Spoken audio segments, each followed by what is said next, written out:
This is Pulse of Africa, the face and voice of Africa.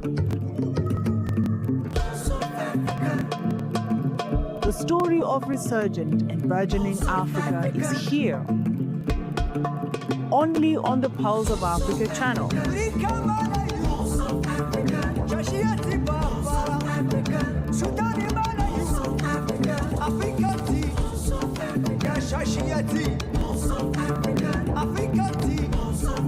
Pulse of Africa, the face and voice of Africa.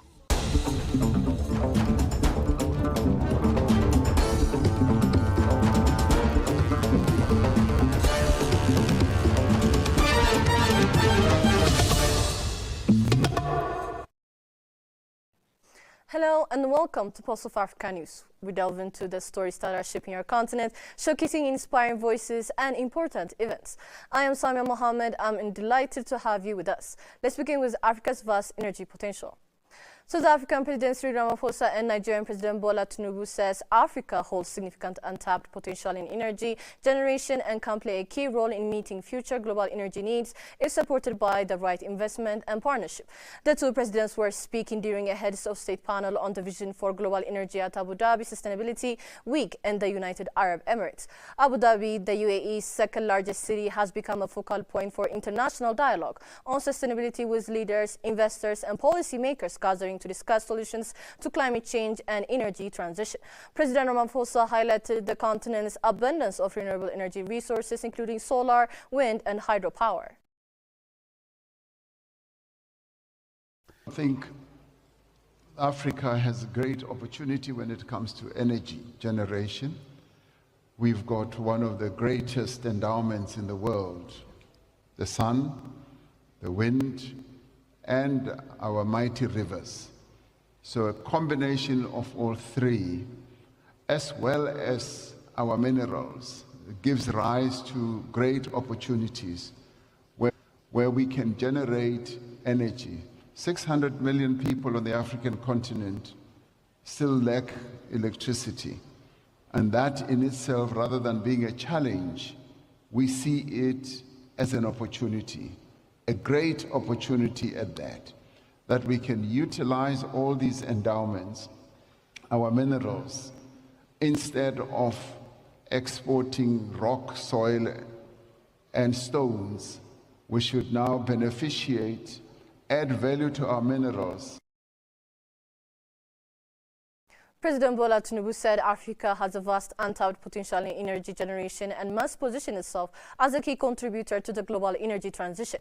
He made remarks while speaking at an international forum where leaders discussed global energy security, sustainable development, and investment in emerging economies. Tinubu stressed the need for stronger partnership, increased private sector involvement, and policies that support renewable and affordable energy across the continent. He also noted that unlocking Africa's energy resources would drive industrial growth, create jobs, and improve living standards while helping the global south meet rising energy demands. The theme of this year's summit, the nexus of NECT, off-system go, underscores the urgency and integration required to substantiate a sustainable transition across finance, technology, energy, and human capital. The connections between climate and the global economy, health and energy systems, as well as food security, must now shape the way we govern and operate. Delegates at the summit are also placing strong emphasis on accelerating bankable and scalable infrastructure investments across the global south aimed at boosting energy access, economic growth, and sustainable development.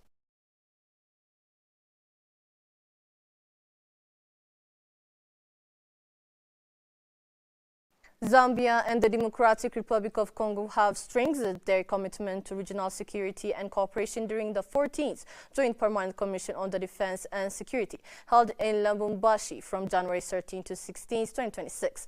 The meeting was officially opened by Zambia's Ministry of Defense Permanent Secretary Mambo Hamaondo and DRC co-chair Jane Balogandi, bringing together senior officials from both countries. The session focused on maintaining peace along shared borders, addressing security threats, and fostering stability across the region. Officials highlighted the importance of proactive cooperation and the need to work closely in tackling challenges amid socio-economic pressures. The discussions also reinforced the historic ties between Zambia and the DRC, emphasizing collaboration as a key to promoting long-term regional stability. The 14th Joint Permanent Commission reflects both nations' ongoing dedication to mutual security, peace, and stronger bilateral relations, building on decades of cooperation since the pre-independence era.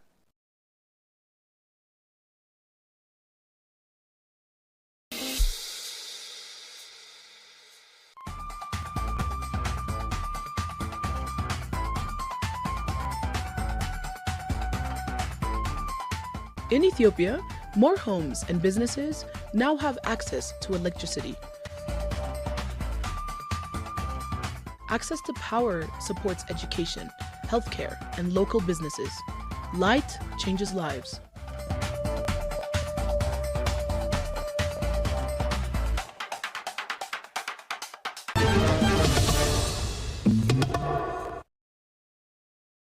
Benin has launched the My Afro Origins program, offering citizenship to people of African descent as a part of an effort to reconnect with African diaspora and confront its history in the transatlantic slave trade. Isaline Atali, a 28-year-old content creator from Maritinque, discovered that her great-grandmother was born in what it is now Benin before being trafficked across the Atlantic. She later became Beninese citizen, describing the experience as a powerful return to her roots. The program is linked to a major memorial projects in Ouida, including a new door of no return, a replica 18th century slave ship, and a planned International Museum of Memory and Slavery. President Patrice Talon has enlisted filmmaker Spike Lee and his wife Tonya Lee Lewis as ambassadors to promote the initiative abroad. Since its launch, above 50 people have received citizenship, with thousands of applications under review. Applicants must prove African ancestry through documents or DNA testing. Benin hopes the initiative will strengthen ties with the diaspora, boost tourism, and support Africa's development through deeper diaspora involvement.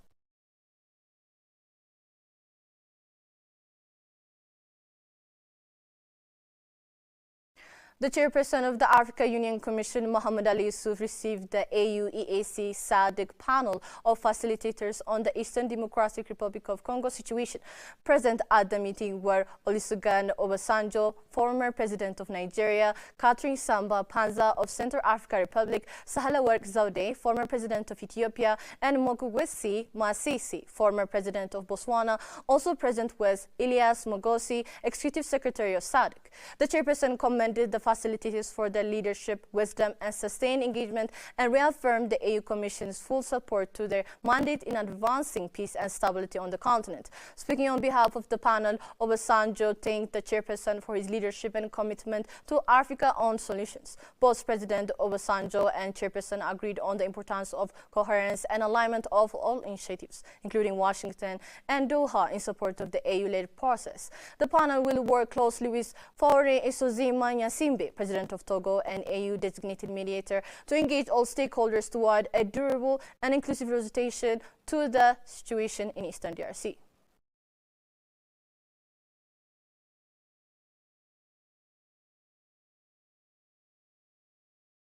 Ethiopia and the World Bank have signed an additional financing agreement amounting to $250 million for the implementation of the Urban Productive Safety Net and Jobs project. The additional financing will enable the government of Ethiopia to intensify efforts to improve incomes for the urban poor and enhance labor market inclusion for the youth and women. Accordingly, key activities include providing labor-intensive public work opportunities and livelihood grants targeting vulnerable urban households, fostering youth employment in line with the National Job Creation transformation plan and extending support to include refugees and host communities in selected localities. The project will also strengthen social assistance systems through cash transfers and service aimed at social and economic reintegration. The agreement was signed virtually by Samarata Soaso, State Minister of Finance, and Mariam Salim, World Bank Division Director for Ethiopia, Eritrea, Sudan, and South Sudan.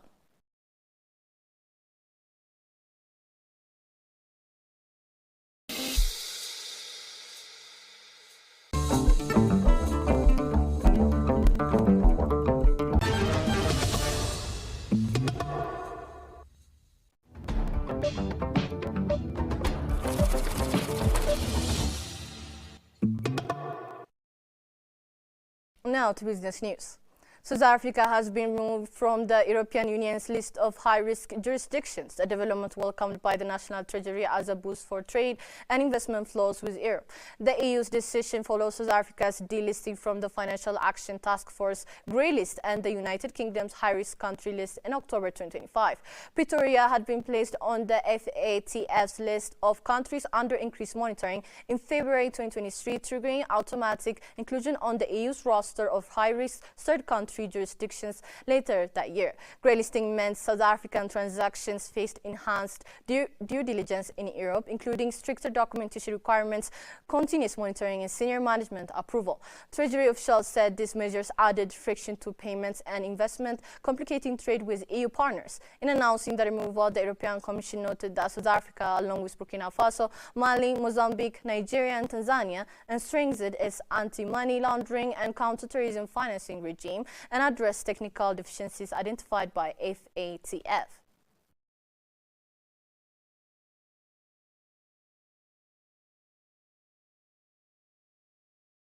Libya has launched a major drive to regulate market, combat foreign currency smuggling, and break monopolistic structures, the Ministry of Economy and Trade announced. The initiative, led by Mr. Mohammed Ali Huiji, aims to stabilize prices, protect consumers, and safeguard citizens' purchasing power. The strategy includes providing incentives for traders who comply with regulations, reorganizing import flows, and publishing indicative prices of imported goods to enhance transparency. Authorities will work closely with law enforcement to dismantle smuggling networks and confront corruption that undermines the national economy. Officials stressed that the campaign will continue until Libya's commercial sector is fully regulated and illegal practices eradicated, making a decisive step in asserting state control over the market. As a part of efforts to enhance transparency, the minister announced that this department will regularly publish lists of imported goods accompanied by indicative prices.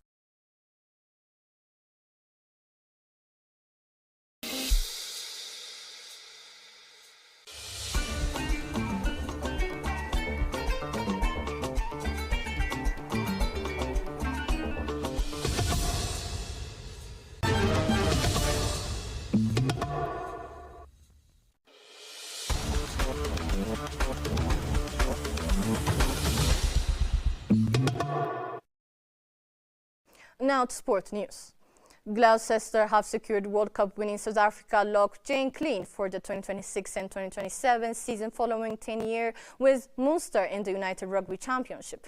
Klein, 32, has been capped 10 times by the Springboks since his 2023 debut and featured off the bench in South Africa's World Cup final win over New Zealand. He also represented Ireland during the 2019 and 2020 period, including 2 matches at the 2019 World Cup after qualifying on residency grounds. During his 11th year at Munster, Klein made over 150 appearances and helped the club win 2023 and 2022 URC title. Gloucester's director of rugby, George Skivington, described him as a player with experience, physicality, and a winning mentality expected to boost standards across the squad. Klein expressed excitement at joining Gloucester, citing the club's history, passionate fan base, and vision for the next stage of his career.